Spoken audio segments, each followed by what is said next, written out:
តែមានមករហូតអញ្ចឹងណាបងតិចតួចតិចតក់អញ្ចឹងទៅចាប៉ុន្តែឥឡូវនេះឃើញបងឃើញថាសន្ទុះនៃការងារអូនហាក់ដូចជាផ្ដោតសំខាន់ទៅលើសិល្បៈវិញហើយគិតបែបណាទៅទើបចូលក្នុងសិល្បៈប្រឡូកយ៉ាងជ្រាលជ្រៅបែបនេះអញ្ចឹងទៅបងដោយសារតែដំបូងយើងនៅរៀងក្មេងអញ្ចឹងយើងអត់បានគិតថាយើងចង់ចាប់អីឲ្យជាប់ឬក៏យើងមានអីដែលចង់បង្ហាញទៅសង្គមឬក៏ទស្សនិកជនឬក៏ពិភពលោកទាំងមូលទេចេះតែគិតថាអូឥឡូវធ្វើនេះមិនដឹងទេធ្វើនោះរបៀបអញ្ចឹងប៉ុន្តែដល់ពេលវ័យយើងកាន់តែច្រើនការគិតយើងក៏រៀងដូចចេះដឹងច្រើនជាងមុនទៅខ្ញុំក៏គិតថាវ័យរបស់យើងអត់នៅប៉ុណ្ណឹងរហូតទេហើយក៏អត់ដើរថយក្រោយទៅវិញដែរមានតែដើរទៅមុខហើយខ្ញុំចេះតែស្ដាយដូចថាស្ដាយសមត្ថភាពដែលមានព្រោះអីខំប្រឹងវឹកហាត់ហើយក៏ដឹងថាខ្លួនឯងអាចធ្វើអីបានដែរខ្ញុំស្ដាយខ្ញុំគិតថាមិនទៅពេលចាស់ទៅក៏មានសមិទ្ធផលរបស់យើងខ្លះដើម្បីទុកឲ្យកូនចៅអីមើលថាទៀតពីក្មេងធ្លាប់ធ្វើអញ្ចេះក៏គិតថាអូខេឥឡូវដល់ពេលនេះដែលគួរតែចាប់យកខាងសិល្បៈហ្នឹងឲ្យច្បាស់លាស់ម្ដងចាគឺតាមានបងប្អូនប្រហែលអ្នកខ្ញុំមានបងប្អូន3នាក់បងនៅជាមួយនឹងម៉ាក់ប៉ាឬក៏យ៉ាងម៉េចដែរពួកយើងឥឡូវ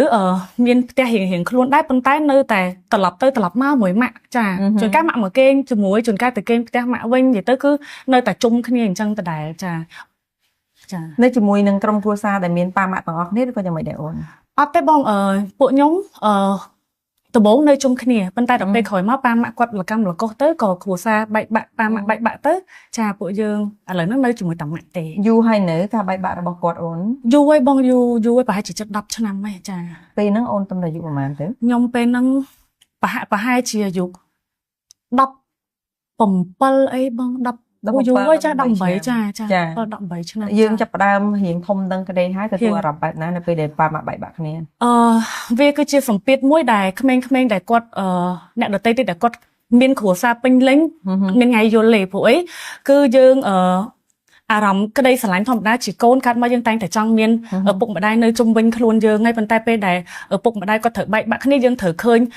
សម្ពាធពីខាងម្ដាយក៏គាត់ឈឺចាប់ពីខាងឪពុកក៏គាត់មានសម្ពាធផ្ទាល់ខ្លួនរបស់គាត់យើងកូនក៏អត់ត្រូវបែងចែកថាតើត្រូវជ្រើសស្រឡាញ់អ្នកណាស្អប់អ្នកណាព្រោះលោកទាំងពីរសិតតែជាអ្នកមានគុណ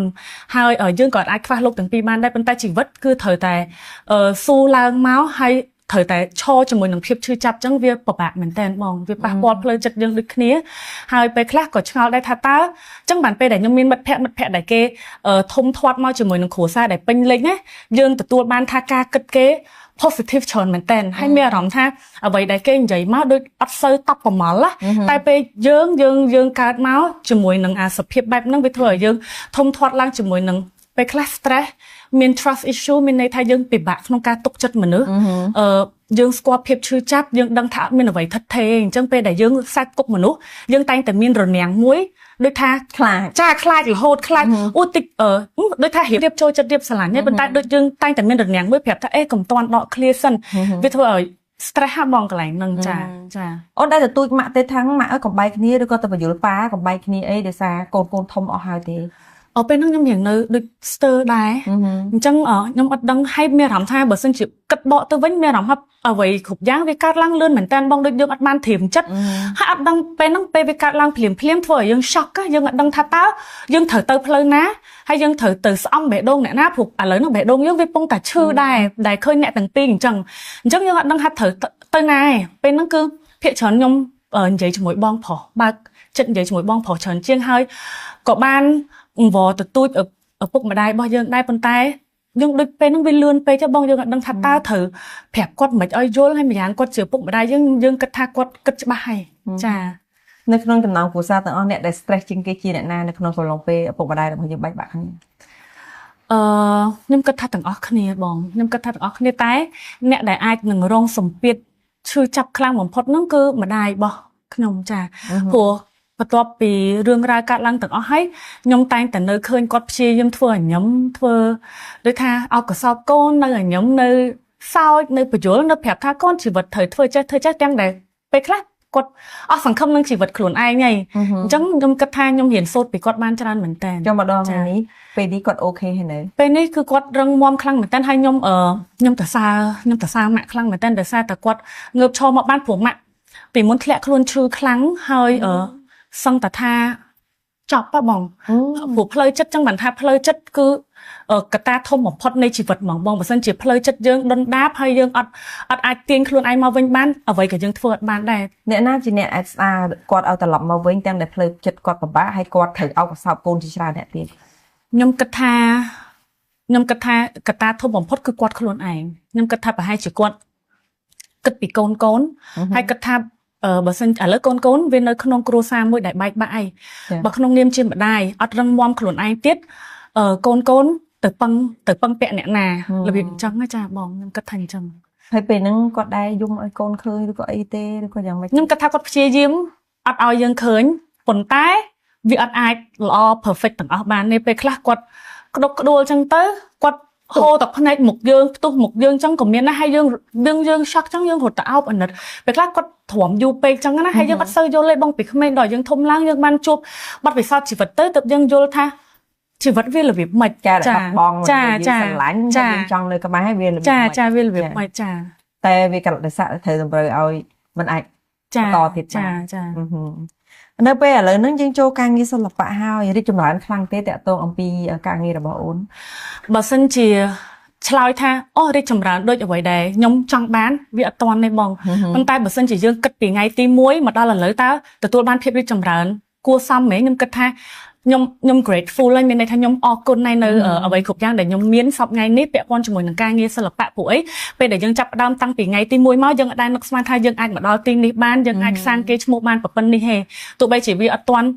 ធម្មតាបើហិច្ចតាមមនុស្សយើងវាតែងតែចង់បានល្អជាងនឹងប៉ុន្តែគ្រាន់ថាយើងអត់អាចថាអូឥឡូវយើងអត់ទាន់បានល្អជាងនឹងតែយើងមើលអត់ឃើញនៅអ្វីដែលយើងបានសាងមកវាធ្វើឲ្យយើងបាក់ទឹកចិត្តអញ្ចឹងខ្ញុំគិតថាប៉ុណ្្នេះខ្ញុំសប្បាយចិត្តតែបើសិនជាបានលើសនេះទៀតខ្ញុំកាន់តែសប្បាយចិត្តទៀតចា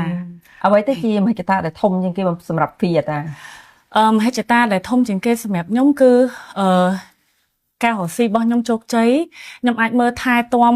អ្នកផ្ទះសងគុណឪពុកម្ដាយរបស់ខ្ញុំវិញឲ្យបានគាត់សប្បាយចិត្តហើយបានបញ្ចេញសមត្ថភាពឬអ្វីដែលខ្ញុំប៉ងចង់ឲ្យអ្នកទាំងអស់គ្នាឃើញឬក៏អ្នកគ្រប់គ្រងឃើញបានឃើញចា តើតើអំពីគោលដៅនៅក្នុងជីវិតរបស់វីតាហាក់ដូចជាក្មេងម្នាក់ដែលមានក្តីសម័យពោពេញដោយក្តីសង្ឃឹម ចា ទាំងដែលជីវិតកន្លងមកវាមានជួបប្រទះរឿងទឹកភ្នែក ចា រឿងសោកសៅរឿងមិនសមបំណងឬក៏មិត្តភាពคล้ายៗជាដើមតាមដែលបងធ្លាប់ដឹង ចា ទាំងអស់នោះអាចផ្លាស់ប្ដូរវីតាបានទេ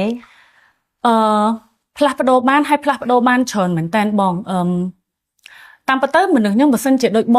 បងឬក៏បងប្អូនដទៃទៀតមិនថាទស្សនិកជនដែលកំពុងមើលផ្ទាល់ពេលខ្លះគាត់ឮឈ្មោះខ្ញុំអញ្ចឹងបើអ្នកស្គាល់គេស្គាល់ហើយតែបើអ្នកអត់ទាន់ស្គាល់គេអាចនឹងគិតថាអូមនុស្សនឹងកើតមកសំណុកស្រាប់ហី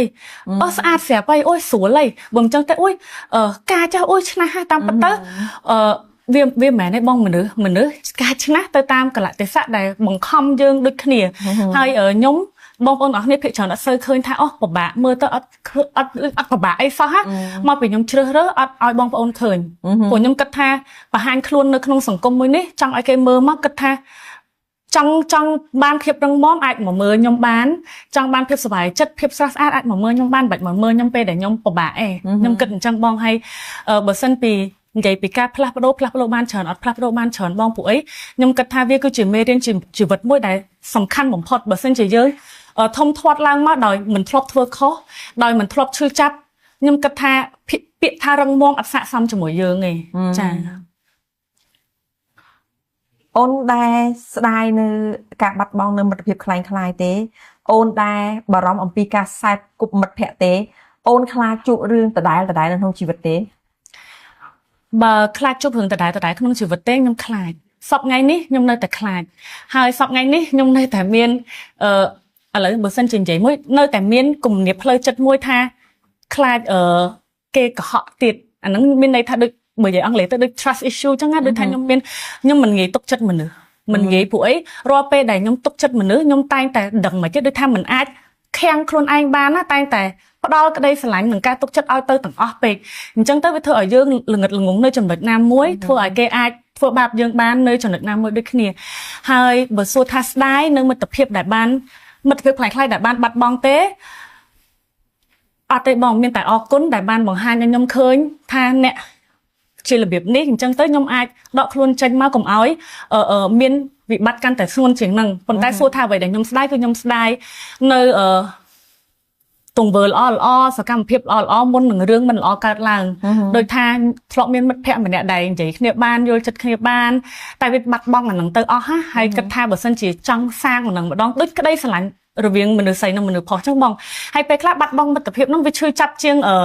ស្នេហាទៀតហើយចាបងស្នេហាទៀតព្រោះឯខ្លះស្នេហាយើងស្រឡាញ់នេះយើងនៅលាក់លៀមតែមិត្តភ័ក្តិគឺដឹងពីគ្នាអស់អាលីងហ្មងសឹងថាផ្លាស់កៅអៅអីមកគ្នាដឹងពីគ្នាអស់លីងចឹងវាមានអារម្មណ៍ថាដូចយើងបាត់មកចំណែកអីមួយទៅដែលធ្វើឲ្យដូចបើសិនជាចង់ផ្ដើមថ្មីជាមួយមិត្តថ្មីទៀតរៀងពិបាកដែរចាបើសិនជាម្នាក់នោះត្រឡប់មកសុំត្រូវជាមួយនឹងអូនវិញនៅក្នុងរូបភាពណាដែលគេដឹងកំហុសសម្រាប់អារម្មណ៍របស់អូននៅមានភាពគុំគួនឬក៏អាចអភ័យទោសឲ្យគាត់បានទេឬក៏អាចត្រូវរើសនេះដូចដើមបានទេចាតាមពិតទៅអញ្ចឹងបងបើសិនជាសួរខ្ញុំពីប្រហែលឆ្នាំមុនពេលដែលខ្ញុំអត់ទាន់បានរៀនដឹងពីខ្លួនឯងឬក៏ដូចថាយើងកែប្រែចិត្តគំនិតខ្លះខ្ញុំប្រកាសជាឆ្លើយ 100% ថាខឹងខ្លាំងណាស់មិនគួរធ្វើចឹងដាក់ខ្ញុំទេប៉ុន្តែពីមួយថ្ងៃទៅមួយថ្ងៃយើងរៀនសូត្រពីជីវិតទៅទើបយើងដឹងថារឿងខ្លះកើតឡើងមក50 ម្នាក់បងដូចថាបើសិនជាគាត់ហ៊ានទទួលស្គាល់ថាគាត់ធ្វើខុសនៅចំណុចណាខ្ញុំក៏ហ៊ានទទួលថាខ្ញុំធ្វើខុសនៅចំណុចណាដូចគ្នាដូចថាដូចខ្ញុំជំរាបប្រាប់បងអញ្ចឹងរឿងខ្លះរវាងមិត្តភាពគេអ្នកបង្កើតហេតុការណ៍ហ្នឹងហើយគេខុសហើយប៉ុន្តែយើងខុសក្នុងការដែលយើងមិនដឹងយើង react លឿនពេកយើងតបទល់ទៅដោយទម្រង់ខុសបើសិនជាយើងដកថយបន្តិចមកយើងគិតឲ្យត្រូវទៅយើងតបទល់ទៅវិញដើម្បីធ្វើម៉េចកុំឲ្យវាក្នុងទម្រង់មួយដែលខុសហ៎បងចាបើន័យថាក្នុងចិត្តបើសិនជាផ្លាស់ប្ដូរខ្លួនឯងនេះពេលឥឡូវនេះប្រៀបធៀបជាមួយនឹងបច្ចុប្បន្នគឺពីមនុស្សដែលចងគំនុំ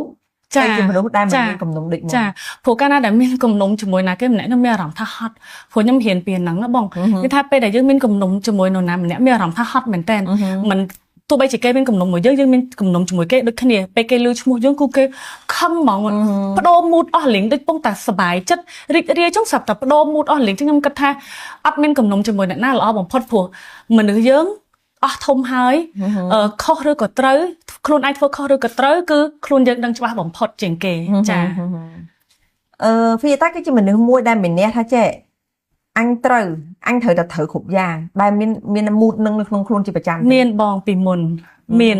ពីមុននេះគឺខ្ញុំទទួលស្គាល់ខ្លួនឯងជាហេតុដែលខ្ញុំតែងតែប្រាប់មនុស្សជុំវិញខ្លួនខ្ញុំថាអញ្ចឹងបើចង់រៀនផ្លាស់ប្ដូរខ្លួនឯងឲ្យប្រសើរជាងមុនហ៊ានអត់ទទួលស្គាល់ថាខ្លួនឯងខុសនៅចំណុចណាមួយបើសិនជាអត់ហ៊ានទទួលស្គាល់ថាខ្លួនយើងមានចំណុចណាខុសចំណុចហ្នឹងខ្លួនឯងពិតជាអាក្រក់មែនគឺគ្មានថ្ងៃដែលយើងផ្លាស់ប្ដូរខ្លួនឯងបានទេអញ្ចឹងដូចខ្ញុំទទួលស្គាល់ថាពេលខ្លះដូចជាហួសហេតុពេកគិតថាខ្លួនឯងធ្វើត្រូវទាំងអស់ក៏អត់កើតដែរព្រោះនៅលើโลกនេះគ្មានពិភពលោកឲ្យវាអត់វិលនៅជុំវិញខ្លួនយើងទេអញ្ចឹងពេលដែលយើងទទួលស្គាល់ទៅទើបយើងអាចផ្លាស់ប្ដូរខ្លួនឯងបានស្ដាប់គេស្ដាប់ឯងខ្លះអីអញ្ចឹងណាបងចាយើងចាប់ផ្ដើមកែប្រែខ្លួនឯងដោយអ្វីខ្លះបរិយាកាសបែបណាខ្លះបរិស្ថានអ្វីខ្លះដែលអាចបង្រៀនឲ្យយើងផ្លាស់ប្ដូរបានច្រើនបែបនេះខ្ញុំចាប់ផ្ដើមផ្លាស់ប្ដូរខ្លួនឯងបើសិនជាសួរពីពេលណាហ្មងខ្ញុំប្រហែលជាចាំមិនបានទេបងប៉ុន្តែដូចយូរទៅខ្ញុំមានអារម្មណ៍ថាពេលដែលយើងរៀនទទួលស្គាល់កំហុសវាលឿនមែនតើដល់ឥឡូវយើងសាក់ធ្វើពីរឿងទូចសិនដូចថាឥឡូវយើងធ្វើរឿងនឹងខុសយើងដឹងហើយយើងដឹងថាអញខុសហើយប៉ុន្តែគ្រាន់ថានិយាយសុំទោសខ្ញុំមកអ្នកឯងខុសហើយអ្នកឯងធ្វើអញ្ចឹងអត់ត្រូវទេអត់ខឹងហីបងខឹងណាហើយគេក៏ខឹងយើងក៏ខឹងគេខ្លួនឯងដេកនឹងក៏អត់លក់ទៀតដេកទៅទឹកក្នុងចិត្តទៅឈ្នះមែនតែក្នុងចិត្តវាឈ្នះតែខុសឈ្នះតែខុសទៅអញខុសហើយនេះតែអញអត់ទេអញត្រូវអត់មានសេចក្តីសុខទេបងតែខ្ញុំធ្លាប់រៀនសាកមួយជាមួយនឹងរឿងតូចដែលដូចថាឥឡូវខ្ញុំមកធំមកតូចជាមួយអ្នកផ្ទះខឹងគ្នាចឹងណាយើងដឹងយើងខុសហើយតែពីមុនយើងអត់ទេប៉ុន្តែយើងហ៊ានចូលទៅដល់ណាឬក៏បងប្រុសឬក៏មីងអីចឹងណាឥឡូវខ្ញុំសុំទោសហើយមុនហ្នឹងខ្ញុំនិយាយរៀងជ្រុលដែរអញ្ចឹងខ្ញុំមិនគួរណានិយាយរៀងខ្លាំងចឹងដាក់ម៉ាក់ឬក៏បងអីទេឥឡូវកុំប្រកាន់ណាគាត់តែគាត់ថាអត់អីទេមានអារម្មណ៍ថាអូយស្រាលខ្លួនមែនតើមានអារម្មណ៍ថាអូខ្ញុំបានធ្វើអ្វីដែលខ្ញុំគួរតែធ្វើហើយស័ក្តិសមនឹងធ្វើគឺសុបាយចិត្តហ្មងអញ្ចឹងម្ដងតិចមកទៅជាអញ្ចឹងបដ ாய் បងមានមិត្តនិងអត់មិត្តពីតែគិតថាមួយណាជាជម្រើសល្អសម្រាប់ជីវិតមានមិត្តនិងអត់មិត្តខ្ញុំគិតថាបើសិនជារស់អត់មិត្តហ្មងពេកក៏អត់កើតដែរតែសុំមានតិចមែនតើសម្រាប់ខ្ញុំឥឡូវមនុស្សស្គាល់អូខេស្គាល់ច្រើនបានប៉ុន្តែបើហៅថាជាមិត្តហ្មងគឺខ្ញុំត្រូវតែរើសខ្លាំងបំផុតព្រោះឥឡូវសប្តាហ៍នេះអាចជាមិត្តជាមួយខ្លួនឯងបានទេចឹងអត់សំខាន់ទេចាត្រឹមត្រូវព្រោះមនុស្សយើងពេលខ្លះមិនចាំបាច់មានមិត្តភ័ក្តិច្រើនទេយើងគឺជាបង្គោលខ្លួនឯងជាមិត្តភ័ក្តិខ្លួនឯងដ៏ល្អបំផុតជាអ្នកយល់ចិត្ត ព្រោះកាលណាដែលយើងមិនមានមិត្តច្រើនអាកំបាំងលើលោកនេះក៏មិនឆ្លោះគ្នាចានៅពេលដែលមនុស្សឆ្លោះគ្នាមនុស្សតែងតែបរិហារពីគ្នាឬក៏និយាយយកតែឈ្នះរៀងខ្លួនអញ្ចឹងទៅអាសន្តិភាពនិងអ្វីដែលជាអាកំបាំងរវាងគ្នានឹងគ្នាធម្មតាពេលដែលមិត្ត friend គឺតែងតែនិយាយឲ្យដឹងគ្នាអ្នកខ្លះមានកំណត់អាក្រក់ក៏និយាយបលើសបខូចអីអញ្ចឹងទៅអញ្ចឹងលើលោកនេះមានតែខ្លួនឯងប៉ុណ្ណោះដែលស្មោះត្រង់នឹងខ្លួនឯងព្រោះពេលខ្លះសូម្បីតែខ្លួនឯងមិនស្មោះត្រង់ចាសឹងតែមិនពេលខ្លះដល់ម៉ោងងូតទឹកមិនទៅងូតទឹកពេលខ្លះដល់ម៉ោងញ៉ាំបាយពជាពេលខ្លះដល់ម៉ោងត្រូវធ្វើអីមើលទូរស័ព្ទសិនអញ្ចឹងមិនមានអ្នកណាម្នាក់គួរឲ្យទុកចិត្តជាងខ្លួនឯងទេបើទោះបីជាខ្លួនឯងពេលខ្លះមិនស្មោះត្រង់នឹងខ្លួនឯងចាឥឡូវនេះបងត្រឡប់មកតាក់ទងអំពីការប្រឡូកនៅក្នុងសិល្បៈរបស់អូនហ្វីតាបងតាមមើលទៅថារបស់អូនគឺជាច្រើនចាអាចច្រៀងត្រូវអាចសម្ដែងចាដើរម៉ូដក៏បានហើយ style របស់អូនភាគច្រើនហាក់ដូចជា style បរទេសចាអ្វីទៅដែលធ្វើឲ្យអូនមានអារសនិយមមួយទៅអាភាពគេហៅថាបរទេសនិយមច្រើនជាងគេហៅថាបែបខ្មែរចាហ្នឹងបើសិនជាបន្ទោសបងប្រុសខ្ញុំបងប្រុសកណ្ដាលខ្ញុំព្រោះខ្ញុំចេះរៀនច្រៀងក៏ដោយសារតែគាត់ដែរហើយភាគច្រើនច្រៀងទៅតម្រង់ style អញ្ចឹងដូចគ្នាទៀតដោយសារតែពេលធំឡើងខ្ញុំបងប្រុសខ្ញុំគាត់បកកាយអង់គ្លេសអញ្ចឹងគាត់ស្ដាប់ចម្រៀងអង់គ្លេសគាត់ចូលចិត្តស្ដាប់ភ្លេងបរទេសអីអញ្ចឹងទៅហើយខ្ញុំធំធាត់ឡើងប្អូនយើងតាមបងហីចេះមើលចេះស្ដាប់អញ្ចឹងគេស្រែកអីមិនទៅយើងចេះទៅតាមគេអូគេតែងខ្លួនលយមិនអីអញ្ចឹងមកអញ្ចឹងទៅចាតែមិនមែនមានន័យថាយើងភ្លេចទម្រង់ខ្មែរយើងទេយើងនៅតែរក្សាទម្រង់ខ្មែរតែគ្រាន់តែថាបានពី3បែបចាស៊ីនឹងអីយើងក៏ដឹងខ្លួនដែរថាយើងស៊ីនឹងអីចាព្រោះនៅពេលដែលមនុស្សម្នាក់តែងខ្លួនត្រូវដឹងខ្លួនឯងស្អាតនឹងអីចាស្អាតនឹងខ្លួនឯងជួយចិត្តធ្វើអីមួយខ្លួនឯងប្រកែនឹងអីថារបស់យើងជាអីអញ្ចឹងយើងមិនគ្នាណាគេស្គាល់អ្វីដែលច្បាស់ជាងខ្លួនឯងទេលុះត្រាតែយើងជួយចិត្ត copy ពីអ្នកដទៃទៅអត់ស្គាល់ខ្លួនឯងអាហ្នឹង stress ដល់ចាព្រោះពេលខ្លះយើងអត់ចង់ធ្វើរស់នៅដែលជាខ្លួនឯងអញ្ចឹងយើងតែងតែចម្លងអ្នកនេះចម្លងនោះតែនៅពេលដែលមនុស្សយើងដែលស្គាល់ពីខ្លួនឯងច្បាស់មករបៀបរៀបចំការទូតនៅក្នុងការរៀបចំខ្លួនឯងគឺយើងដឹងហើយយើងត្រូវធ្វើមិនស្អាតយើងត្រូវធ្វើមិនសម style របស់យើងអីភាតាគឺជានារីបែប sexy បងមើលទៅក្នុង social media របស់ប្អូនគឺ sexy ចាអូនដែរមានខ្លាចពាក្យនឹងទាពីអ្នកដតីមក deal ថាស្រីមិនត្រឹមត្រូវការសួរ off នៅរូបរាងដងខ្លួនសាឡូនរបស់អូនទៅកាន់មហាជនដែរខ្លាចនឹងពាក្យហ្នឹងទេដូចជាអត់ខ្ញុំអត់បានសើខ្វល់ពីចំណុចហ្នឹងតែមិនមែនថាយើងអត់យកសម្ដីគេមកទុកក្នុងចិត្តពេកហ្មងឯងបងតែដូចថាយើងដឹងថា sexy របស់យើងកម្រិតណាហើយយើងធ្វើទៅវាដូចបើសិនជាភាសានិយាយសុបភ្លាវអត់ចាយើង sexy មើលមកដូចថាវាខុសទម្រង់អត់ដូចថាទៅ sexy នៅកន្លែងសក្ការៈបូជាអាហ្នឹងដឹងថាចប់ហើយហ្នឹងដឹងថាទៅបដ ாய் តែបើថាដូចនៅសមុទ្រនៅ resort ណាស្អាតអញ្ចឹងទៅបងឲ្យសូម្បីតែការ style ថតបងរត់អាចមើលបាន style ថតក៏ខ្ញុំថតបែបចេញមកដូចថាសិល្បៈនៃការថតដូចថាមិនដូចថាហក់ចង់បញ្ចេញអីមកឲ្យឃើញថាបញ្ចេញអញ្ចឹងហ្មងឯងដូចថាយើងថតមានទេសភាពមានកាច់រឹកកាច់រៀងអីតិចតួចចឹងខ្ញុំគិតថាប្រហែលជាអត់ជាបញ្ហាអញ្ចឹងបើសិនជាមាននរណាម្នាក់ដែលគាត់និយាយអីដែលការគិតខុសប្លែកពីយើងខ្ញុំគិតថាអាហ្នឹងគឺជាបដិបត្តិបែបជីវិតរស់នៅរបស់គាត់មើលឃើញប៉ុណ្ណឹងនៅជុំវិញខ្លួនគាត់អញ្ចឹងពេលដែលគាត់យើងឃើញយើងធ្វើអីប្លែកឬក៏លើសពីអ្វីដែលគាត់ឃើញប៉ុណ្ណឹងគាត់គិតថាយើងប្លែកទេអញ្ចឹងអាហ្នឹងគឺពីមនុស្សម្នាក់នឹងឯងចាម៉ាក់បើសេរីភាពនៅក្នុងការសម្រេចចិត្តក្នុងការតុបតែងខ្លួននៅក្នុងការធ្វើអ្វីដែលអូនចូលចិត្តទេម៉ាក់ចេះតែខាត់ដែរដូចថាបើសិនជាពាក់ខ្លីអីចឹងមិនខ្លីពេកទេវាអញ្ចឹងណាថាដូចថារូបខ្លះខ្ញុំផុសអញ្ចឹងទៅ5រូបចឹងមានរូបមួយដែលគាត់គិតថាអូយដូចរៀងអត់តំណងទេមកភ្លាមរូបផ្សេងទៀតម៉ាក់អត់ថាលើម៉ាក់សុំរូបនេះមួយ delete ឲ្យម៉ាក់ delete ចឹងទៅចារាល់ការអូនធ្វើមេត្តាការអីផ្សេងតាក់ទងអំពីការ fashion របស់អូន lifestyle របស់អូនជារៀងរាល់ថ្ងៃនេះដែលមានឆ្លងកំណត់ពីអ្នកជុំវិញខ្លួនឬក៏ជាការសម្រេចចិត្តរបស់ខ្លួនឯងទាំងស្រុងដូចជាអត់មានទេបងដូចជាការគិតរបស់ខ្លួនឯងមកទាំងអស់បើមិនចឹងទេយើងទទួលបានគំនិតដូចថាពី idol ខ្លះដែលយើងមើលឬក៏អីចឹងទៅយើងអាចយកមកច្នៃធ្វើអញ្ចេះទៅបានចិនជា content របស់យើងអីអញ្ចឹងទៅបងពេលខ្លះគិតខ្លួនឯងធ្វើសាកល្បងទៅពេលខ្លះទទួលបានការគ្រប់គ្រងក៏អរគុណដល់ពេលអត់ទៅក៏យើងគិតថាអូប្រហែលជាអត់ត្រូវអញ្ចឹងយើងផ្លាស់ប្ដូរអីតាមនឹងទៅទៀតស្ដីឲ្យទេម៉ាក់ដូចអត់សូវដែរចាតែគ្រាន់តែដាស់តឿនច្រើនជាងចាដាស់តឿនច្រើនជាងជាទូទៅនៅពេលដែលគាត់ឃើញរូបកូនខ្លួនឯងស្អាតអីចឹងទៅចំពោះ reaction របស់គាត់យ៉ាងណាទៅម៉ាក់ខ្ញុំភាគច្រើនមិត្តភក្តិគាត់និយាយដែរថាអូចង់បានម៉ាក់ដូច ម៉ាក់ហ្វីដល់ហើយដូចគាត់ support ហ្មងគាត់ស្រឡាញ់គាត់ share គាត់ comment គាត់អីអញ្ចឹងបងគាត់ support អញ្ចឹងទៅកូនស្រឡាញ់ខាងហ្នឹងឲ្យតែវាមិនមែនជាទង្វើខុសឆ្គងឬក៏ធ្វើឲ្យប៉ះពាល់ដល់សង្គមអីតើកូនតើអញ្ចឹងវាអញ្ចឹងចាតែថាស្រឡាញ់កូនដូចប្អូនចង់ឲ្យកូនស្អាតចាចង់ឲ្យកូនល្អចង់ឲ្យកូនដូចថារស់នៅក្នុងភាពទំនើបមួយដែលមិនជួលនិយមពេកប៉ុន្តែអាចទទួលយកបានចាហើយម៉ាក់មួយខ្ញុំដូចមិត្តភក្តិអញ្ចឹងហ្មងរបៀបនិយាយអញ្ចឹងហើយតាំងពីខ្ញុំពីតូចដល់ធំមក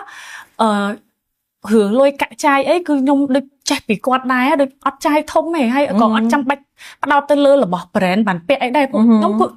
ងាយស្រួលមែនតើឲ្យតែស្រឡាញ់ទៅស្អាតចាស្រឡាញ់ចាព្រោះរបស់ខ្លះមិនចាំបាច់ថ្លៃទេដែលយើងទៅចំណាយទេឲ្យតែយើងយកមកលើកដាក់លើខ្លួនគិតថាខ្លួនឯងស្អាតស័ក្តិសមក៏វាអាចកាត់បន្ថយនៅភាពជ្រះជាយដែរអញ្ចឹងខ្ញុំអត់មានសម្ពាធទៅលើដូចថាត្រូវរត់ឲ្យទាន់សង្គមថាឥឡូវគេអញ្ចេះចុះឲ្យធ្វើឲ្យខ្លួនឯងមានបញ្ហាទៅថ្ងៃមុខអត់ទេដូចរបៀបអាហ្នឹងមួយគឺខ្ញុំស្រួលខ្លួនហ្មងចាព្រោះ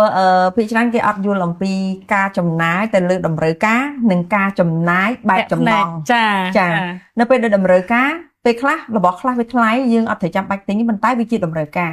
ប៉ុន្តែរបស់មួយចំនួនទៀតមិនមែនជាតម្រូវការតែវាជាចំណង់របស់មនុស្សតែចង់បានអាមួយហ្នឹងចាអញ្ចឹងត្រូវតែអស់លុយប៉ុន្មានក៏ត្រូវទិញដែរប៉ុន្តែសួរថានៅពេលដែលយើងបែងចែកការចាយវាយមិនគ្រប់គ្រងតុល្យភាពបានល្អប៉ុន្តែអ្នកដែលពិបាកគឺយើងនៅពេលដែលសេដ្ឋកិច្ចធ្លាក់ចុះឬក៏មានបញ្ហាអីយើងមើលអត់ឃើញអត់ដឹងថាថ្ងៃស្អែកនឹងមានរឿងកាត់អីទេស្អែកឡើងនោះអញ្ចឹងថ្ងៃនេះយើងត្រៀមខ្លួនកន្លែងណាដែលសមល្មមឲ្យបានល្អបំផុតសម្រាប់ខ្លួនឯងនិងជីវិតរបស់ខ្លួនឯងទៅមើលមិនឃើញមិនថាស្នេហាមិនថាការងារមិនថាបងប្អូនមិនថាសម្រស់មិនថាអីទាំងអស់មើលអត់ឃើញអញ្ចឹងអ្វីដែលយើងអាចត្រៀមបានគឺយើងត្រៀមសម្រាប់ខ្លួនឯងអានេះគឺជាសារដាស់តឿនចា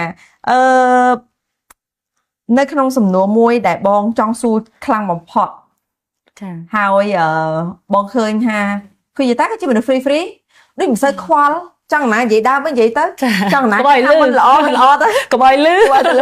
ចាហើយចាំមកលឺចង់ធ្វើអីគេមកលឺសួរថាអូយខ្ញុំអត់ដឹងចំណុចហ្នឹងពីខ្លួនឯងសោះមើលប្រាប់ទៀតមកចង់ស្ដាប់ creative ម៉េចគឺយតាគឺជាមនុស្សមើលទៅមានសេរីភាពនៅក្នុងការធ្វើអ្វីមួយដែលមិនមានការលាក់បាំងជាពិសេសទៅលើដៃគូស្នេហាមានការផ្លាស់ប្ដូរពីមួយទៅមួយដែលមិនខ្វល់នឹងលាក់បាំងដោយអ្នកដទៃចាអ្នកខ្លះគេមានស្នេហាច្រើនមែនតើគេលាក់អត់ដឹងទេឲ្យដឹងទេអញ្ចឹងដល់ពេលអ្នកអត់ដឹងគេគាត់ថាអូយកូននេះល្អតែមានអីអញ្ចឹងតែដល់ពេលខ្ញុំបង្ហាញទៅអូយមិនទេដូរទៀតចាដូរទៀត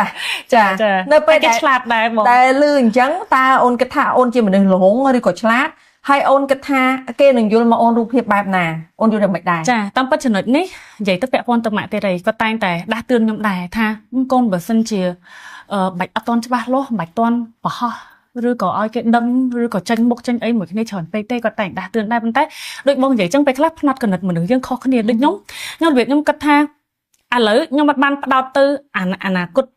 គតឬក៏ជាពិសេសអតីតកាលគឺខ្ញុំបោះចោលហ្មងខ្ញុំអត់យកវាមកគិតទេគ្រាន់តែយកវាជាមេរៀនអញ្ចឹងបច្ចុប្បន្នកាលខ្ញុំមានសេចក្តីសុខខ្ញុំចេះតែចង់បង្ហាញឲ្យឃើញថាមានសេចក្តីសុខអញ្ចឹងទៅបងចាតែបើសិនជាសួរថាអូខេឥឡូវចេះវិញបងការដែលយើងផ្លាស់ប្ដូរចាការដែលយើងផ្លាស់ប្ដូរដៃគូឬក៏ផ្លាស់ប្ដូរស្នេហាច្រើនមិនមែនជាមោទនភាពរបស់មនុស្សស្រីដែលត្រូវមានមោទនភាពជាមួយវាទេប៉ុន្តែក្នុងនាមជាមនុស្សស្រីដែលមានឆន្ទៈផ្ទាល់ខ្លួនដែលអាចឈរដោយខ្លួនឯងបានខ្ញុំក៏អត់បដ ாய் ខ្លួនខ្ញុំឲ្យធ្លាក់នៅក្នុងភាពឈឺចាប់និងភពងងឹតមួយដែលធ្វើឲ្យប៉ះពាល់ផ្លូវចិត្តខ្ញុំដូចគ្នាព្រោះកាលណាដែលខ្ញុំរវល់តែរស់នៅលើមាត់មនុស្សដទៃហើយអត់ហ៊ានងើបចេញពីវាដឹងថាកន្លែងនោះអត់សំណុកទេសូម្បីតែគេក៏គេមិនកើតដែរប៉ុន្តែអត់ហ៊ានងើបចេញទេដោយសារខ្លាចមាត់អ្នកដទៃនិយាយថ្ងៃណាមួយហ្នឹងថ្ងៃណាយូរទៅវានឹងប៉ះពាល់ផ្លូវចិត្តរបស់យើងដល់ពេលប៉ះពាល់ផ្លូវចិត្តបងដឹងស្រាប់ទៅមនុស្សយើងតែផ្លូវចិត្តដុនដាបហើយការងារអីក៏យើងធ្វើអត់បានដែរមិនបាច់តែងើបដាំបាយញ៉ាំទេអត់មានអារម្មណ៍ទាំងដាំបាយផង skin care ក៏អត់ចង់លាបតែខ្លួនស្អាតក៏អត់ចង់ធ្វើតើយើងមានកម្លាំងណាទៅធ្វើការដើម្បីខ្លួនឯងដើម្បីសង្គមជាតិដើម្បីក្រុមគ្រួសារយើងចាខ្ញុំគិតអញ្ចឹងបើជាទស្សនៈរបស់បងគិតថាការផ្លាស់ប្ដូរដៃគូបើសិនជាដៃគូល្អគ្មានណាគេទៅផ្លាស់ចាត្រូវអត់បើដៃគូល្អមានអ្នកណាទៅផ្លាស់ទេចាដៃគូយើងមិនចោទថាអ្នកនឹងអាក្រក់ទេចាការដែលយើងមានដៃគូមួយរស់នៅមិនចុះសម្រងទេទី1អាចនឹងតាក់ទងជាមួយនឹងអត្តចរិតទី2អាចតាក់ទងនឹងសេដ្ឋកិច្ច ទី3អាចតាក់ទងនឹងការប្រច័ណ្ឌច្រើនទី4តាក់ទងជាមួយនឹងអង្គើហ ংস ទី5ចោលមកសៀតអត់កែចរិតអញ្ចឹងវាមានរឿងច្រើនណាស់ដែលកើតឡើងនៅក្នុងមនុស្សពីរនាក់ដែលស្រឡាញ់គ្នាយើងអត់អាចតែបែងចែកថាអូឲ្យតែគេដូរដៃគូ គេអត់ល្អស្អីអត់ល្អហ្នឹងហើយចា មនុស្សយើងណារបស់ល្អគេឲ្យកសោតគេអត់កវត្តចោលបានទៅលើដៃអ្នកដទៃទេហើយត្រូវបងឲ្យម្យ៉ាងទៀតខ្ញុំចង់និយាយថាអញ្ចឹងយើងវ័យរបស់យើងណាដូចខ្ញុំនិយាយម្ដងហើយម្ដងទៀតវ័យរបស់យើងអត់នៅស្រស់ស្អាតបែបនេះហើយអត់នៅវ័យប្រពន្ធនេះស្គប់ឲ្យយើងបានទេវ័យរបស់មនុស្សស្រីយើងមានកំណត់បងចាពេលដូចពេលដែលម្នាក់គាត់តែងតែគិតថាអាយុប៉ុណ្ណាគួរតែមានកូនអាយុប៉ុណ្ណាគួរតែអត់ចុះបើតអាយុប៉ុណ្ណាចាអាយុប៉ុណ្ណាគួរតែមានកូនអាយុប៉ុណ្ណាចេះអាហ្នឹងផ្នត់កំណត់របស់យើងនឹងឯងបងប៉ុន្តែចង់និយាយថាយើងមិនអាចស្គប់ពេលវេលាយើងរងចាំមនុស្សប្រុសណាម្នាក់ដែលសូម្បីតែផ្លែនអនាគតខ្លួនឯងអត់មានផងតើយើងរងចាំគាត់បានអត់ឥឡូវសួរអ្នកទាំងអស់គ្នាដែលកំពុងមើលជាមនុស្សស្រីដូចគ្នារងចាំគេបានទេទាំងដែលយើងរាប់អានគ្នាមើលចិត្តគ្នាមកយូរហើយយើងតែងតែសួរនាំថាពេលណាចូលរោងការពេលណាស្ពះផ្ទឹមជាមួយខ្ញុំពេលណាឲ្យចាស់ដឹងលឺការងារទៅថ្ងៃអនាគតចង់ខ្លាចជាអីមនុស្សប្រុសម្នាក់នឹងអត់ទាំងមានចម្លើយសម្រាប់ខ្លួនឯងហងអញ្ចឹងធ្វើម៉េចគេមានចម្លើយសម្រាប់យើងហើយយើងជាមនុស្សស្រីយើងមានឆន្ទៈយើងអាចរស់នៅដោយខ្លួនឯងបានតែយើងគិតថាយើងគួរអង្គុយចាំគេដែលគ្មានចាអង្គុយចាំគេដោយគ្មានកោះគ្មានក្រោយបែបហ្នឹងយើងបដៅជីវិតយើងទៅបែបហ្នឹងមានន័យថាយើងជាមនុស្សម្នាក់ដែលគ្មានតម្លៃហើយអត់ស្រឡាញ់ខ្លួនឯងបាត់ទៅហើយដូចបងបានជំរាបមុនហ្នឹងអញ្ចឹងគឺខ្ញុំយល់ស្របជាមួយបងហ្មងបើសិនជារស់នៅចុះសម្រុងគ្នាហួយ10 20ឆ្នាំទៀតក៏បានដែរយើងឃើញចាស់តាយាយនៅជាមួយគ្នានៅសោតកខឹកយើងចង់បានអញ្ចឹងបងតែបើគេមិនឲ្យអញ្ចឹងគេមិនគិតអញ្ចឹងជាមួយយើងតែយើងនៅជាមួយគេកើតអត់វាអត់កើតដូចថាយើងចង់បានស្នេហាដូចទុំទាវដែរតែវាអត់បានអញ្ចឹងយើងស្មោះគេតែម្នាក់មិនស្លាប់តែម្នាក់ឯងគេនៅការប្រពន្ធក្រោយទៀតអញ្ចឹងយើងត្រូវតែងើបឡើងចេះស្រឡាញ់ខ្លួនឯងខ្ញុំតែងតែប្រាប់ថាដូចរុក្ខជាតិចឹងយើងប្រៀបធៀបមនុស្សមួយរុក្ខជាតិចោះរុក្ខជាតិបើសិនជាដើមឈើហ្នឹងគេប្រាប់បង្រាត់ថាបងដើមហ្នឹងកម្រខ្លាំងណាស់ហើយបើសិនជាកាសម៉ៃដើមហ្នឹងម៉ៃលយជាងគេមកភូមិហ្មងម៉ៃយកមកដាំតែម៉ៃដាំនៅចំដីដែលអត់មានជីវជាតិឲ្យវាហើយអត់ស្រោចទឹកអត់អីទេដើមហ្នឹងមានតម្លៃទៀតអត់មិនអត់ដូចមនុស្សស្រីយើងដូចគ្នាបើអត់ទទួលបានការថ្នាក់ថ្នមការឲ្យតម្លៃសេចក្តីសុខផ្លូវចិត្តយើងនឹងសពូនទៅតាមនឹងដូចគ្នាអញ្ចឹងខ្ញុំអត់អាចបដ ாய் ខ្លួនខ្ញុំឲ្យទៅបែបនឹងបានទេចាវាជាធម្មជាតិមួយដែលគេតែនិយាយថាមនុស្សស្រីស្អាតមានជំរឿសច្រើនអញ្ចឹងមិនខ្វល់ទេតែត្រូវផ្លាស់ប្ដូរដៃគូយើងអាចនិយាយចឹងក៏ថាបានព្រោះយើងស្អាតមែនយើងតែតែមានជំរឿសនៅពេលដែលអ្នកមិនថែខ្ញុំឲ្យបានល្អខ្ញុំត្រូវតែមានជំរឿសមួយដែលល្អសម្រាប់ខ្ញុំបន្តទៀតចាព្រោះមនុស្សស្រីដែលឆ្លាតគេអត់រស់នៅក្នុងសម្ពាធមនុស្សស្រីដែលឆ្លាតគេអត់ធ្វើឲ្យខ្លួនឯងជាប់ខ្នោះជាប់គុកជាប់ច្បាក់គេហៅថាគុកអត់ទីជាងទេគេត្រូវការសេរីភាពមួយព្រោះសម័យ gender អ្នកណាក៏មានសិទ្ធិស្មើគ្នាធ្វើការបានដូចគ្នាឥឡូវមនុស្សស្រីសង្កត់បកាយជាមនុស្សប្រុសទៅទៀតយើងឃើញហើយថាអាចបង្កើតអ្វីបានច្រើនចាអានេះហើយគឺជាគេហៅថាគុណសម្បត្តិរបស់មនុស្សស្រីប៉ុន្តែក៏មិនមែនបង្អាប់ទៅមនុស្សប្រុសដែរមនុស្សប្រុសល្អក៏គេនៅតែមានឪពុកល្អ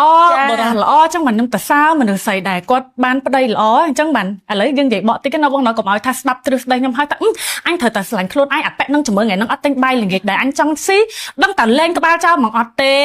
យើងនិយាយនេះផ្ដោតទៅលើមនុស្សប្រុសដែរអាត្មានិយមតែព្រមពើហឹង្សាដែលក្បត់ម្ដងហើយម្ដងទៀតឲ្យឱកាសមិនក៏អត់ងើបមុខណានឹងហើយជាចំណុចដែលយើងត្រូវងើបចេញមកចាហើយ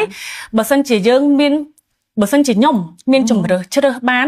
ប្រកាសថាគ្រប់គ្នាទាំងអស់ទាំងអ្នកមើលទាំងអ្នកគេងមើលអង្គុយមើលឈរមើលហ្នឹងគឺប្រកាសជារើសអ្វីដែលល្អបំផុតសម្រាប់ខ្លួនឯងអញ្ចឹងយើងអត់ខុសទេចាអូននេះតកតងអំពីអ្នកដែលឆ្ងល់ហ្នឹងហ្វីតាដូអានេះអ្វីដែលបងលឺហ្វីតាដូប្រុសដូចដូខោអាវតែប៉ុន្តែស្ដាប់ទៅអ្វីដែលសម្ដីរបស់គាត់គឺហ្វីតាគឺមានហេតុផលនៅពីក្រោយទាំងអស់1 2 3រហូតទៅដល់100នេះគឺជាអារម្មណ៍ព្រោះយើងអត់អាច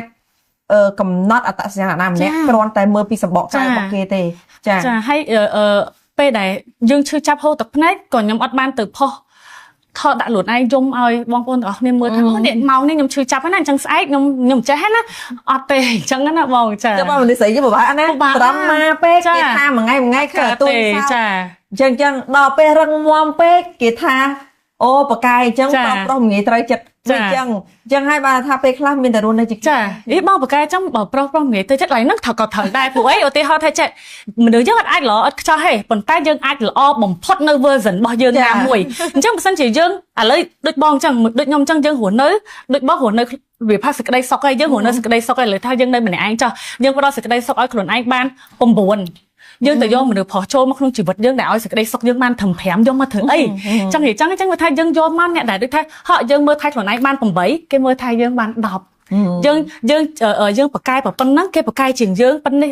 លើសជាងយើងមកគេអាចនាំផ្លូវយើងកាន់ដៃយើងដើរយើងដឹងថាយើងកក់ក្ដៅយើងដឹងថាយើងមានសុខភាពចា៎ស្រឡាញ់មនុស្សប្រុសបែបណាមនុស្សប្រុសដែលមានសមត្ថភាពលើខ្លួនផាក់ផាយខ្លួនឬក៏ត្រូវតែគ្រាន់បើជាងយើងត្រូវតែគ្រាន់បើជាងខ្ញុំព្រោះអីដូចបងនិយាយចឹងថាបើសិនជាជ្រុលជានិយាយថាខ្ញុំធ្លាប់ឆ្លងកាត់ស្នេហាច្រើនបែបខ្ញុំយល់ហើយអញ្ចឹងខ្ញុំឥឡូវនេះគឺត្រូវតែល្អប្រសើរជាងខ្ញុំទើបខ្ញុំអាចឲ្យអ្នកមើលថែជីវិតខ្ញុំបានព្រោះអីបើសិនជាសួរថាចរិតអាក្រក់យើងមានទេបងពីមុនខ្ញុំមានអ្នកណាក៏មានដែរប៉ុន្តែខ្ញុំព្យាយាមកាត់វាបានច្រើនណាស់អញ្ចឹងខ្ញុំគិតថាខ្ញុំនៅឈរចំណុចមួយដែលបើសិនជាអ្នកបានខ្ញុំអ្នកក៏សំណាងដែរព្រោះខ្ញុំមិនមែនមកពីណាពីណីការងារមិនចេះចាការងារមិនចេះរូបសម្បត្តិមិនមានមុខរបរមិនមានមិនចេះរលុយមិនចេះជើងក្រានជើងឆ្នាំងខ្ញុំអាចធ្វើបានទាំងអស់អ្នកប្រាប់ខ្ញុំមកអញ្ចឹងបើសិនជាអ្នកចូលក្នុងជីវិតខ្ញុំអ្នកត្រូវតែលើខ្ញុំទើបអ្នកអាចគ្រប់គ្រងនិងថែរក្សាខ្ញុំបានទើបខ្ញុំប្រកាសចិត្តថាជីវិតខ្ញុំដែលសេះសល់ខ្ញុំកាន់ដៃជាមួយអ្នកខ្ញុំទៅដែលរុងរឿងអ្នកបង្ហាញផ្លូវខ្ញុំបានអ្នកប្រហាត់ខ្ញុំបានខ្ញុំអត់ចេះកន្លែងហ្នឹងណែអូនណាការងារហ្នឹងគេធ្វើចេះខ្ញុំអត់ចង់យកអ្នកណាមកដើម្បីឲ្យ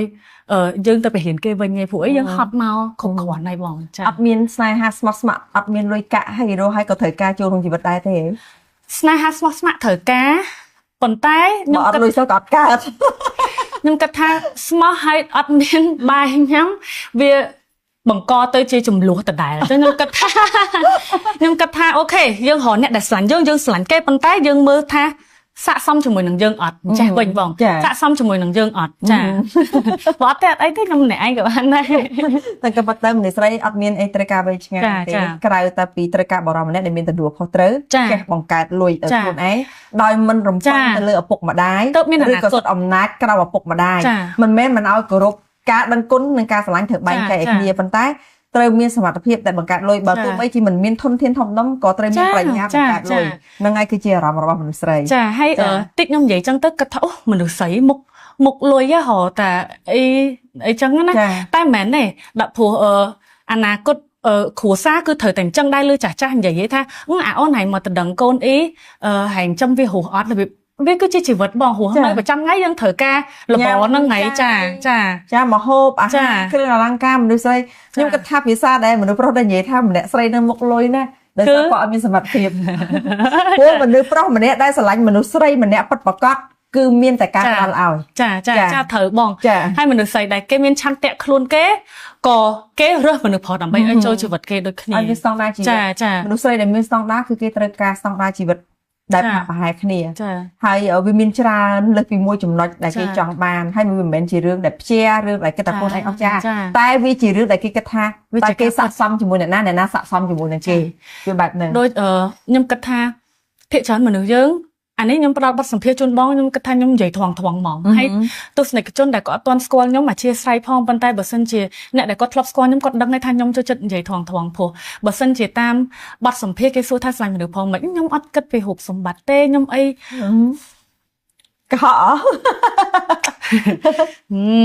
ចង់និយាយថាចេះធម្មតាហើយវាត្រូវតែមានទាំងអស់នឹងឯងបើសិនជាយើងមក8ហើយយើងចង់បានអ្នក9ហើយអញ្ចឹងណាបងចាយើងមកយើង5យើងចង់បានអ្នក6ហើយអញ្ចឹងមនុស្សប្រុសហ្នឹងក៏ដូចគ្នាដែរស្រឡាញ់ហ៎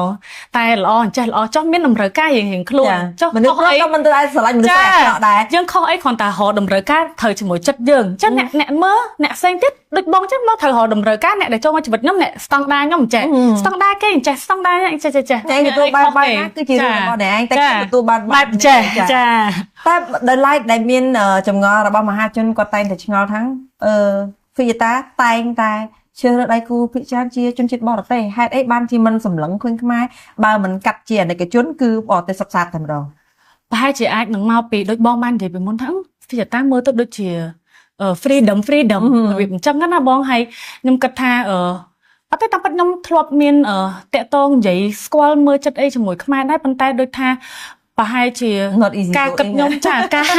រនេះសុំទោសបងតើគ្នាខ្ញុំមិនមែននិយាយថាអូខ្មែរខ្ញុំអត់ចង់ស្គាល់អត់អីតែគ្រាន់ចង់និយាយថាគឺដូចប្រហែលជាការគិតខ្ញុំវា freedom វាដូចថាខ្ញុំគិតថាពិភពលោកធំហ្នឹងមិនមែនតែប៉ុណ្្នឹងទេមិនមែនតែប៉ុណ្្នឹងដែលយើងនៅឡើយនៅវាធំហ្នឹងមានរឿងនេះមានរឿងនោះដែលត្រូវសិក្សា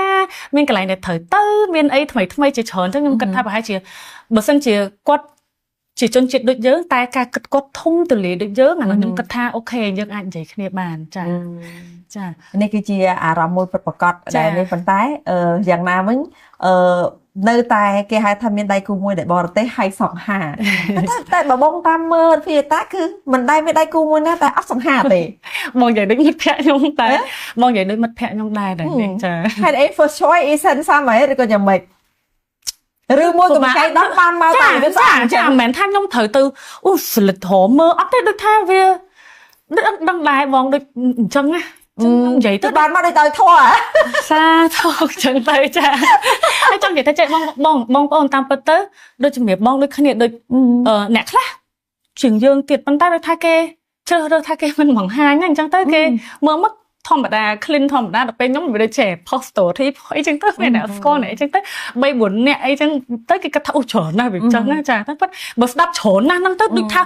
10 20 30នាក់រាប់រយនាក់ចឹងតែប៉ិតរបៀប3 4នាក់ដែលយើងមិនធ្វើមិនបើយើងរស់នៅអត់ចុះសម្រងគ្នាហើយកន្លងមកអ្នកដែលមិនចុះសម្រងខ្លះមិនមែនថាគេខុសទាំងអស់ទេដូចយើងពេលខ្លះយើងនៅក្មេងដែរយើងឆេវឆាវដែរគេខុសយើងខុសអីចឹងណាចាបងគិតថាតំណែងវាអត់សំខាន់ថាវាយ៉ាងម៉េចទេវាគ្រាន់តែជាអារម្មណ៍មួយបើសិនជានៅមិនចុះសម្រងគ្នាមានតែយើងចែកព្រឹកគ្នាតាមសម្រួលទៅហើយការដែលយើងមានដៃគូច្រើនអ្នកយើងអត់ខុសហើយកុំឲ្យតែក្នុងពេលតែមួយមានច្រើនអ្នកចាចាប់មួយចូលមួយវាអត់មានខុសទេគេអាហ្នឹងដែលគេនិយាយថាមេម៉ាយចាប់មេម៉ាយកុំឲ្យចាប់កំមុំចាកុំតាំងខ្លួនឯងល្អប៉ុន្តែអារឿងដែលផ្សេងពីក្រោយខ្នងនោះផ្សឹងចាហើយសម្រាប់ដៃគូដែលជា in relationship របស់Fiesta សម្រាប់គាត់រងថ្ងៃនេះតែគាត់ជាមនុស្សបែបណាបងមើលទៅឃើញគាត់កាន់ដៃទៅណាក៏ទៅដែរ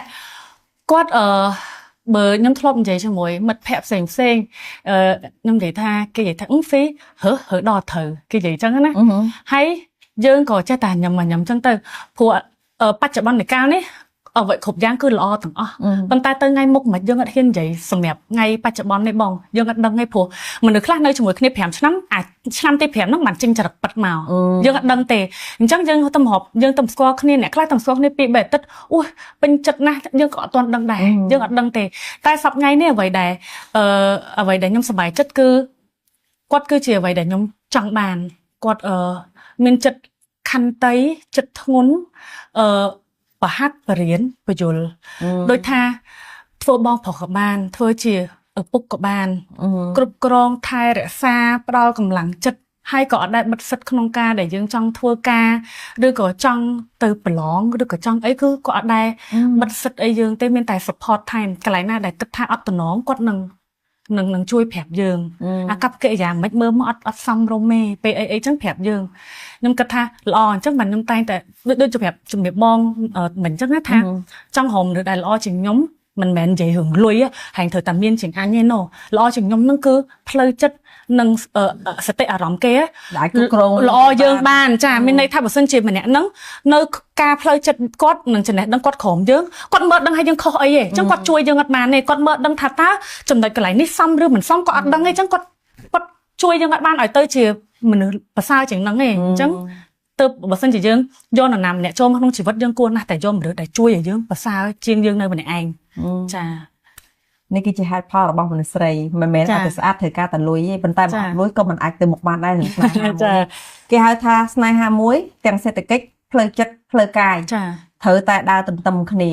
គឺมันអាចខ្វះមួយណាបានទេបើសិនជាខ្វះគឺស្នេហាមិនមានសេចក្តីសុខទេមិនដែរបើអត់មានអង្គហូបបើជាឆ្លោះគ្នាទោះបីមានសុភមង្គលប៉ុណ្ណាក៏ដោយ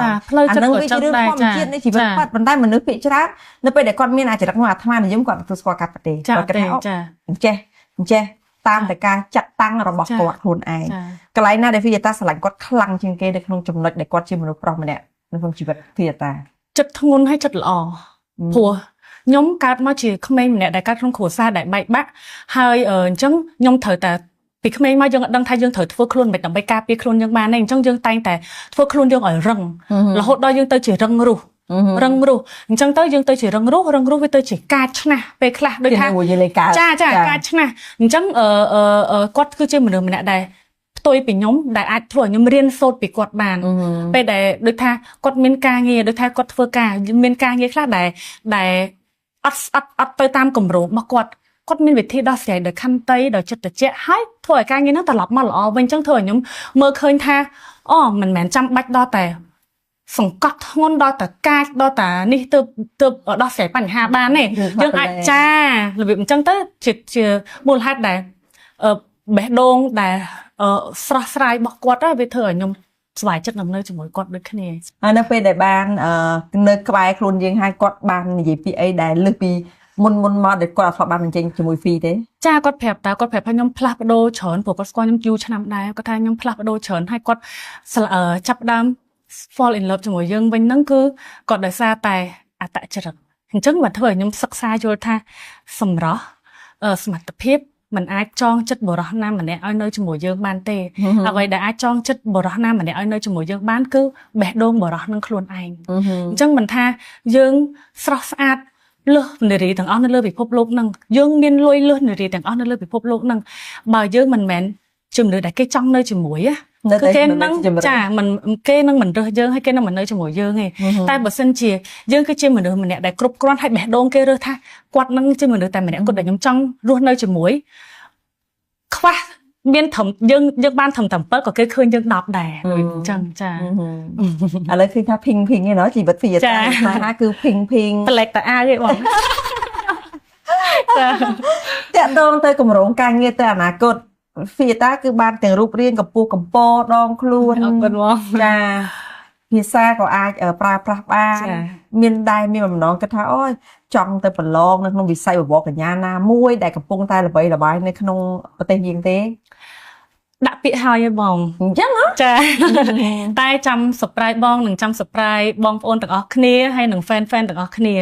ព្រោះអីខ្ញុំគិតថាប្រហែលជាមិនយូរទេមិនដឹងថាតើ show យើងចេញមុនឬក៏ខាងនោះគេចេញមុនទេចាហើយហេតុអីបានជាធ្វើឲ្យអូនមានអារម្មណ៍ចង់ទៅធ្វើការប្រកួតប្រជែងទៀតដំបូងឡើងភ័យណាបងខ្ញុំពេលដែលខ្ញុំចោះឈ្មោះនោះខ្ញុំភ័យមែនតើខ្ញុំគិតថាអុយគួរឬមិនគួរដូចយើងស្ទាក់ស្ទើរព្រោះអីទោះបីជាបងប្អូនចុះវិញខ្លួនអុយធ្វើបានហ្វេអញធ្វើបានតែចិត្តយើងមួយដូចថាយើងអត់អំនួតហើយយើងអត់ confident ណាយើងចេះអូដូចមិនកើតទេអីមើលអាយុខ្លួនឯងសិនអុយមើលមុខខ្លួនឯងសិនមើលអីសិនតែពេលខ្ញុំគិតថាចេះខ្ញុំជាមនុស្សម្នាក់ដែលខ្លាចតែអាពីអត់ទាន់បោះចំហៀនតែពេលបោះចំហៀនណាខ្ញុំជឿថាខ្ញុំនឹងធ្វើឲ្យអស់ពីសមត្ថភាពចោះឈ្មោះទៅដោយអត់នេះហ្មងចុះទៅបដ ாய் ចាំគិតទៀតពីម៉ាក់ទេគ្រប់ត្រទាំងអស់គ្នាគ្រប់ត្រពីស្នេហាទេទាំងអស់គ្នាតែម្ដងបងចាជុំវិញខ្លួនអត់មានពីណាសេណូមួយសោះណូតែខ្ញុំខ្លួនឯងតាំងដើមមកនៅពេលដែលប្រឡងគឺវាមានតែពាក្យថាឈ្នះហើយនឹងចាញ់ចាបើចាញ់ត្រៀមចិត្តហើយឬនៅត្រៀមហើយឯងបងត្រៀមហើយព្រោះខ្ញុំត្រៀមរឿងចាញ់នឹងមុនរឿងឈ្នះព្រោះឈ្នះមិនបាច់ត្រៀមទេដឹងតែសុបាយចិត្តហើយមែនទេបងតែឈ្នះដឹងតែសុបាយចិត្តហើយតែខ្ញុំត្រៀមរឿងចាញ់ឲ្យហើយអានេះសម្រាប់ខ្ញុំមិនដឹងថាពេលដែលនិយាយទៅមានណាគេខ្លះដែលមានអារម្មណ៍ដូចខ្ញុំទេសម្រាប់ខ្ញុំតែងតែគិតថាយើងត្រៀមអារម្មណ៍ចាញ់នឹងឲ្យហើយទៅអញ្ចឹងពេលដែលយើងអត់រំពឹងពេកយើងអត់ឈឺចិត្តពេកទេអញ្ចឹងយើងគ្រាន់តែគិតថាទៅហ្នឹង